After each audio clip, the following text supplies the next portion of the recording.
What is up, YouTube? I'm Devon DaVinci, leader of the Renaissance crew, and you're watching DaVinci Reacts. Now, it's been a minute since I've done an Oversimplified video. They just recently had a couple new videos come up, which was the French Revolution, parts 1 and 2. I will be getting to those at some point. Normally, I don't like to react to a video that a channel, especially a YouTube content creator, has made when it first comes out. I want to give it some time to, collect views and things like that. So that he can get all the ad revenue that he needs to get before I do a reaction. Now, this video is a video that came out a while ago. This is Three Kingdoms.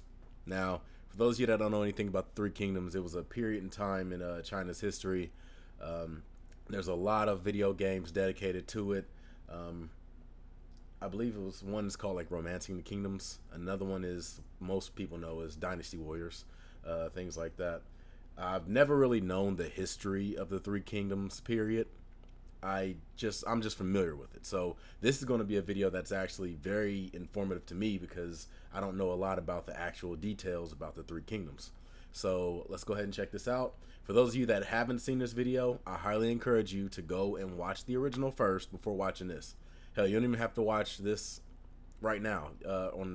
After you get done watching the original, you don't have to even come back and watch this one. You can do it later. You can push it off. I don't really care, but as long as you go and watch the original first so that they can, collect ad revenue and continue to make content we all enjoy. With that being said, hopefully at this point you've already seen that video. Let's go ahead and check this out. This video was made possible by Total War Three Kingdoms, the brand new strategy game from the multi-award winning Total War series. I want to play Total War so bad. In the description down below to buy the game on Steam. Also, new merch available now. I just like my RTSs to cover more periods of time than just one. Ancient China. The sun is shining. The birds are singing. The children are playing in the village square. What a wonderful time to be alive. Hey, the Yellow River flooded again and destroyed all your crops. And also we're being raided by nomadic tribesmen. And also this period of Chinese history may be entirely mythical, meaning you may not even exist. Well, that would certainly explain the laser eyes. Chinese civilization began around the year 2000 BC when the possibly mythical Han Dynasty was formed. Throughout China's history, dynasties would usually rise up with a powerful leader who worked for the good of the people. But over time, the leaders would become more corrupt and self-serving. Someone would inevitably build a lake of alcohol, and the angry populace would overthrow them, giving way for a new dynasty to rise. Following this pattern, the Han Dynasty was replaced by the Shang, who liked bronze and writing, but then the leaders got corrupt, and were replaced by the Zhou, who liked iron and philosophy. But that one sort of just fell apart, and was replaced by the Qin, who liked building walls and people made out of rock. But they were pretty tyrannical from the start, and were quickly replaced by the Han, who liked creating new trade routes and getting in touch with their emotions. In line with this pattern, the Han Dynasty came about under the strong and popular leadership of Emperor Gaozu. The dynasty remained... I'm going to pause real quick. I'm going to actually go back a little bit also. Now, I'm familiar with the term Han. I believe when I was doing the Chinese Geography Now video, they said that most people in China identify as Han people or Han people.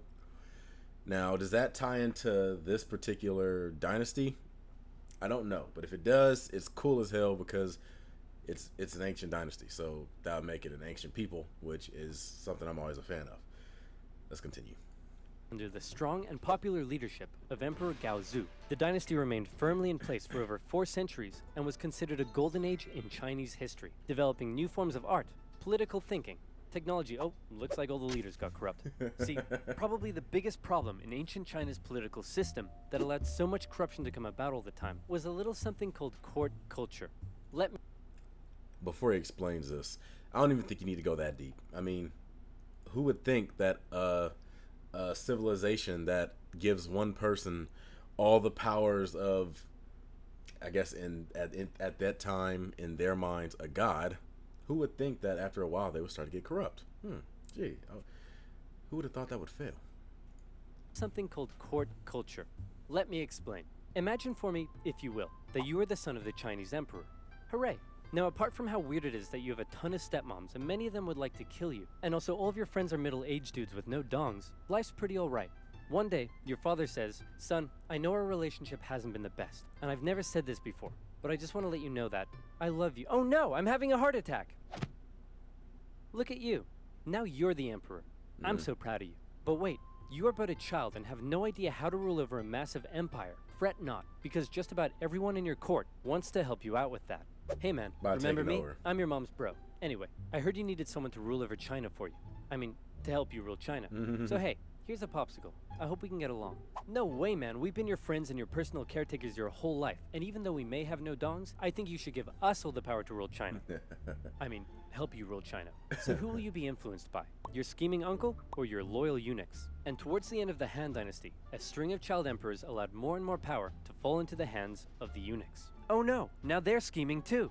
They began handing out government jobs for bribes, heavily taxing the poor for their own wealth. And while you're sitting there eating your popsicle, everyone in your court is literally murdering each other to try and consolidate more power and riches for themselves. While all the peasants are outside like, hey, did you guys know there's been a drought out here for 2 years? Guys?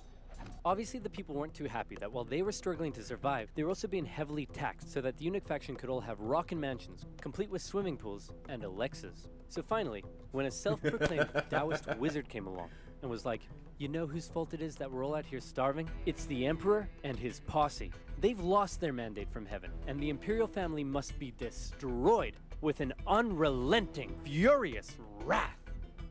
Also, check this out. Huh? Can you tell what it is yet? Ta-da! It's a little kitty cat. Look at her little ears. The people loved his political philosophy. He promised them land reforms, and his followers grew in number. They began arming themselves and wearing yellow turbans. And they also developed a really catchy slogan. In the year 184, the Yellow Turban Rebellion broke out across... I want to read that slogan. Go back. Developed a really catchy slogan. Here we go. Let's see. The Yellow Turban slogan. The azure sky is already dead. The yellow sky will soon rise. In the year 184, the Yellow Turban Rebellion broke out across China, with millions rising up against the Han Dynasty, and the imperial government in the capital city freaked out. With all their internal bickering, they were completely unprepared and unable to deal with such a huge rebellion. So they were forced to call on independent warlords from across the empire to help them deal with this situation. Some big names took part in the fighting. I'm talking the likes of the great Cao Cao, the tyrannical Dong Zhuo, Liu Bei, Sun Jian, and many other... Liu Bei. Fuck Liu Bei. God damn it. Anybody that plays Dynasty Warriors knows. Fuck Liu Bei. Man, I don't know if it was in every single game, but the one that I played, I believe it was on PlayStation 2 at some point. I didn't play a lot of them. They tend to get repetitive after a while. But the one that I played, Liu Bei was the ass of all bosses. I hated playing against him because he had like an infinite amount of goddamn health and his attacks were crazy as hell. And I don't know, it's been such a long time I forgot all the details about the fight. I just remember Liu Bei was an ass. That's the only thing my mind has registered after all these years. Remember the name Liu Bei and remember associating it with ass. That might sound weird after a while. You know what? Scratch what I just said. Chinese names I'm definitely not pronouncing correctly. These warlords crushed the rebellion in their own respective regions, and with casualties in the millions, the Han Dynasty breathed a huge sigh of relief. But what they didn't realize is that by relying on all the warlords and their armies, they had essentially diminished their own central control over the empire. And many of the warlords now held the power to act almost completely independently and rule over their own local regions themselves. Back in the capital, the emperor and his son were having a little chat.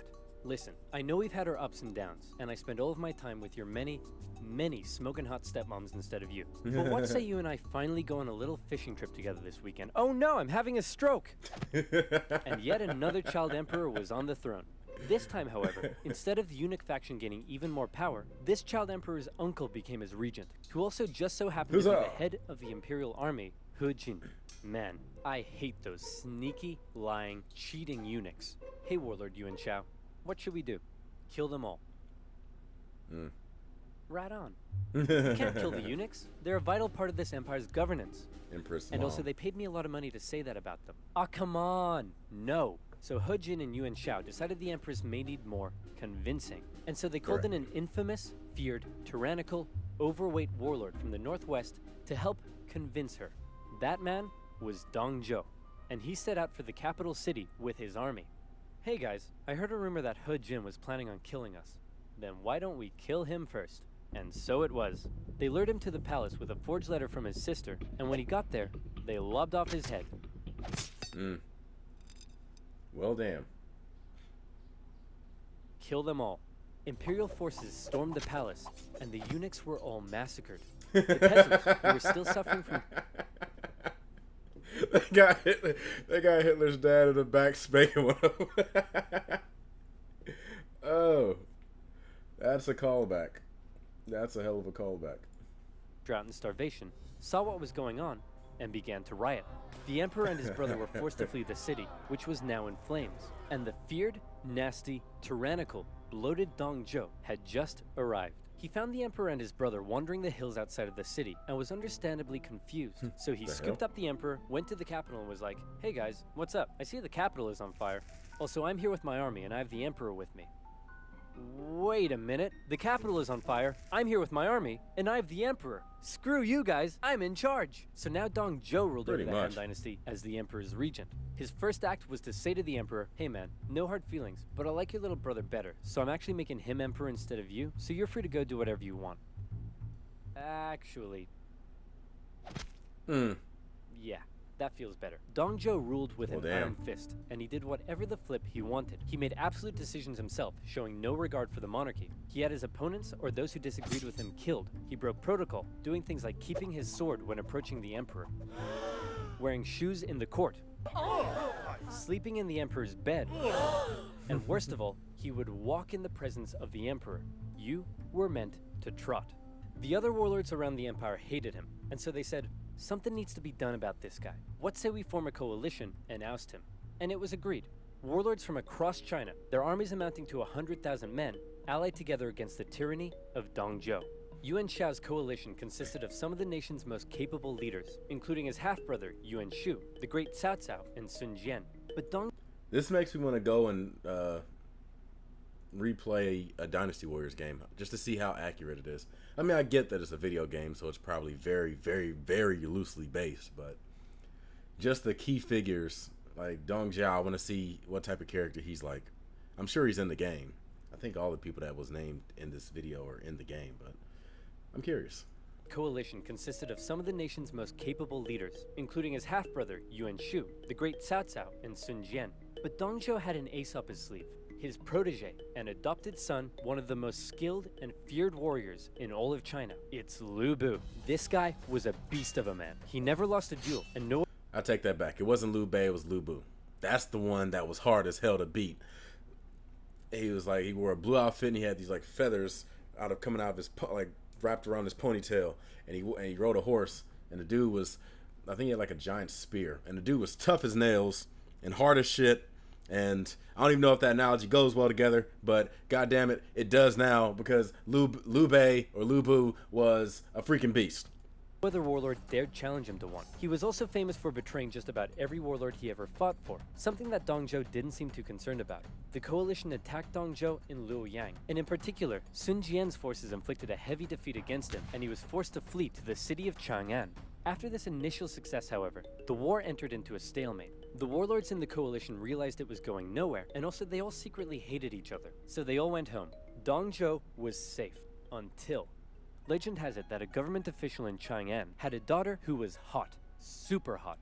He invited Lu Bu to his home and promised Lu Bu that someday he could marry his daughter.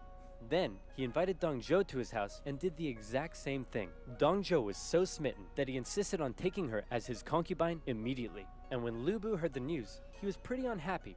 "Hey man, aren't you worried that you stole Lu Bu's girl and betrayal is like his personal hobby?" "Lu Bu? Betray me? No way, man. Never gonna happen." Yeah. Ah, crap. That just Lu Bu, happened. along with other government officials, assassinated the tyrannical Dong Zhuo. Then they left his body burning in the streets. Some sources say he was so fat and oily, he kept on burning for days. Nice. So with Dong Zhuo dead, and the power of the Han government essentially decimated, China was left with a huge power gap, and a ton of warlords who all slept soundly at night dreaming of being the one to fill it. Here we enter into a crazy and chaotic period He was of having a wet civil dream. war all across China, with so many people, so much betrayal, so much intricacy, it makes Game of Thrones look like a Dr. Seuss publication. But just to give you an idea of how crazy and chaotic it was, see if you're able to keep up with this. Are you ready? Here we go. Here's a rough map of the warlords throughout the Han Dynasty at the time. Half-brothers Yuan Shao and Yuan Shu were both in a power struggle for who would become the figurehead of their family. Yuan Shu made alliances with warlords in the north, along with Sun Jian, the guy who defeated Dong Zhuo. Yuan Shao also made alliances with Liu Biao in the south and Cao Cao, who was an amazing strategist and general. All of these warlords began fighting each other. Cao Cao began building his own strength by subjugating nearby remnants of the Yellow Turban Rebellion into... You had me at Yuan Shu. I lost track of everything after that. Began fighting each other. Cao Cao began building his own strength Liu by Kang. subjugating nearby remnants of the Yellow Turban Rebellion into his own forces. Liu Kang was Down one south, of them. Things weren't going so well for Sun Jian, as he was killed in an ambush. I So have- Sun Sun Sun Sun, as he was subjugating... I have my money on Liu Kang. Where is he at? Right here. Bam. Liu Kang. That's where my money is. as he was killed in an ambush. So Sun Sun Sun Ce took over. Then Yuan Shu got pushed back to the river Huai, so he ordered Sun Ce to take the territory of warlord Liu Kang. Then Sun Ce went off to capture territories in the east for himself. Cao Cao's family lived in this Kang province still over wins in the here. end. One day, they were murdered. Oh no, Cao Cao held the province's governor responsible, and so he launched a cruel invasion in which he pillaged cities and murdered over 100,000 civilians. The governor sent out a call for help, and a very popular, likable warlord by the name of Liu Bei came to his aid. However, while Cao Cao was away fighting, a rebellion was staged against him in his home province, by none other than, it's Lu Bu. Cao Cao rushed home and defeated Lu Bu, who fled to the east, which by now had been inherited by Liu Bei. Then Lu Bu, surprise surprise, launched a rebellion against Liu Bei, who fled to Cao Cao. Together, Cao Cao and Liu Bei would go on to invade and defeat Lu Bu. Lu Bu offered to join Cao Cao, and Cao Cao considered the offer. But his advisors were like, no way, man, this guy's betrayed literally everyone he ever worked for. And so boo-hoo, Lu Bu was executed. Next, Cao Cao convinced the emperor to move in with him. Now he's in control of the Han government, something that made his allies very jealous. Yuan Shu, out of nowhere, decides to declare himself emperor of the new Dong Dynasty. Nobody liked that. His allies cut ties with him. The imperial government ordered everyone to kill him. He tried to flee to his brother Yuan Shao, but died of illness on the way. Sun Ce took over his territory, and then got assassinated. So his brother, Sun Chen, took over. Liu Bei turned on Cao Cao, but got obliterated, and was forced to flee south. Yuan Shao finally defeated the warlord to his north, and could now focus south. He declared war on his ally Cao Cao, but was defeated at the Battle of Guandu. Cao Cao has now united the north, and he turned his attention to the south. In particular, Liu Biao's province was becoming a powerful threat, so Cao Cao attacked him. Liu Bei was now fighting for Liu Biao, and he held Cao Cao off for a while. But then Liu Biao died, and his son took over, and immediately surrendered to Cao Cao. Liu Bei was horrified, and he fled southward to try and maintain control of the province. Cao Cao was on an absolute roll, and it looked like he would be the one to take control of China. He began making plans to attack both Liu Bei and Sun Qian, and the two of them, seeing where things were headed, met up and decided to form an alliance. Now I know that was a lot to take in, but all you really need to know at this point is that this guy is on his way to taking over everything, and he's about to throw his full weight at the southern warlords. These two have one chance, one battle, to prevent him from invading the south, and that battle was the famous Battle of Red Cliffs. To take the south, Cao Cao would need to control and cross the mighty Yangtze River. He had over 200,000 men to face against Liu Bei and Sun Qian's combined force of 50,000.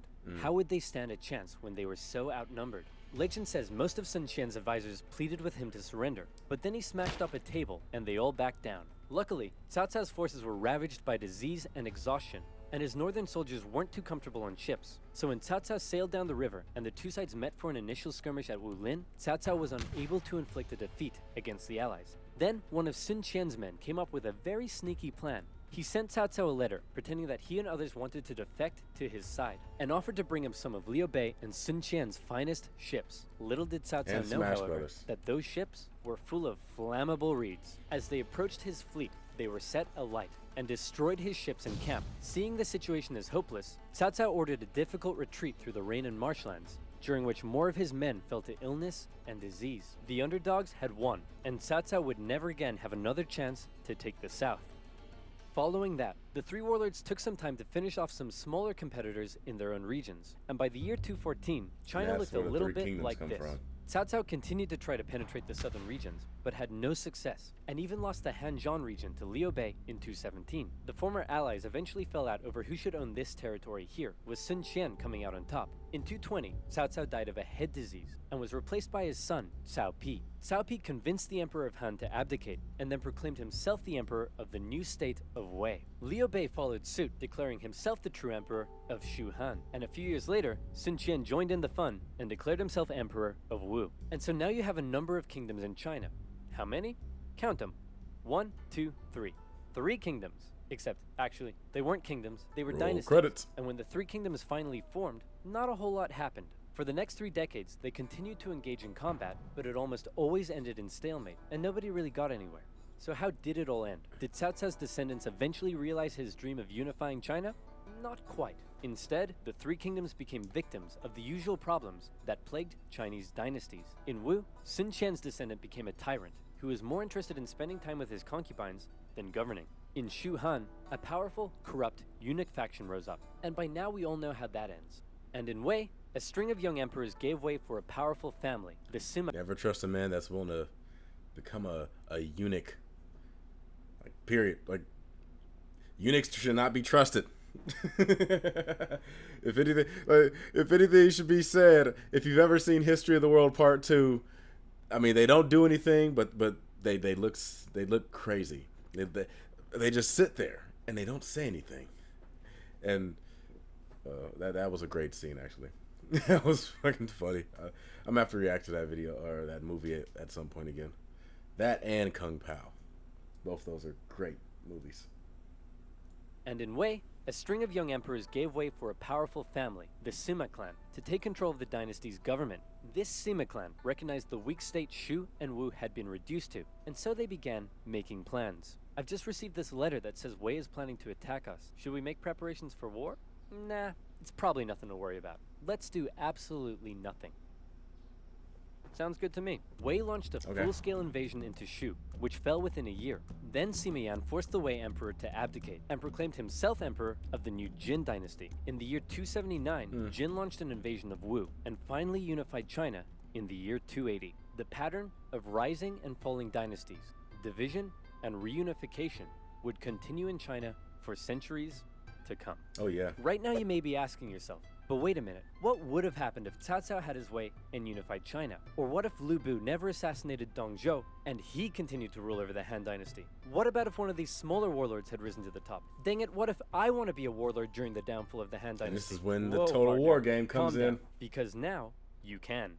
Alright, now this is going to be the first ad that I'm actually interested in because, like I said, I've always wanted to get into the Total War series, but it's always so focused on one specific group of people or one specific era in time that I never really bothered to check it out. But maybe I should give it a try. Besides, they do have mods. I mean, I can just download something that changes stuff. That could work out maybe. I just want a game that stretches from Stone Age to modern age that isn't Civilization. Like, back in the day there were a ton of games like that. Nowadays it's like there's nothing. But anyway, let's continue with this ad. This video was brought to you by Total War 3 Kingdoms, a brand new strategy game that combines a gripping turn-based campaign of empire building, statecraft, and conquest with stunning real-time battles. Choose from a cast of legendary warlords and conquer the realm. Unite China under your rule. Forge the next great dynasty and build a legacy that will last through the ages. Recruit heroic characters to aid your cause and dominate your enemies on military, technological, political, and economic fronts. Will you build powerful friendships, form brotherly alliances, and earn the respect of your many foes? Or would you rather commit acts of treachery, inflict heart-wrenching betrayals, and become a master of grand political intrigue? I bet you would. Your legend is yet to be written, but one thing is certain: glorious conquest awaits. Buy the game on Steam using my link in the description down below. It would also support my channel and my work massively, so thank you. So I will be leaving a link for I'll be leaving a link for his Total War discount as well in my description box. So if you want to go ahead and do that without having to go to the original video, then, or if you've already seen it and just forgot about it and you want to try to check it out now, this way you don't have to go through the extra steps. It'll already be in the description box. Just click on it and go straight to it. Now, Chinese history is always it's amazing to me because, I mean, besides the fact that it's older, just the style, the architecture, the people, the characters, it's so fascinating. Like, I love studying that stuff. I wish I was able to go and actually check out China and see all the art and things like that. It irritates me that it fell under communist rule, because communists for the most part are not very big on art and shit like that. I can only imagine what China would be like if it was, you know, still run by the people that were aspiring to be artists and philosophers and poets and things like that, like the things that they could have built. But whatever. I mean, it's modernizing, which is great also. I still wish that it was a little more like unique as far as the way it looks. The same can be said for places like Japan and certain parts of Europe. During specific times, they had periods where everything was just designed to look a certain way. And I love the fact that each country has their own unique style. Nowadays in modern society, everyone is like starting to blend in and look the same. Like the buildings look the same, the way the government functions is the same, and everything like that. I know obviously there's good points and bad points to everything. I'm just saying, as far as aesthetic, I love the way that like each country has their own unique, like specific thing. It's like a video game and each character is different. But anyway, I want to thank you guys for coming through for this reaction. Like I said, it's been a minute since this came out, and I was always planning on doing a reaction to it. It's just I like to give the videos from content creators time to breathe before I actually do a reaction. But with that being said, if you like this video, make sure you hit that like button, subscribe, and share. I'm Devon DaVinci. You just been a little bit more enlightened, hopefully. Those of you out there might already know about this, but I've just been enlightened. Congratulate me for being enlightened then, if you ain't enlightened. And I look forward to seeing you guys on a future video. Until then, I'm giving you the deuces, and I'm signing out. Deuces.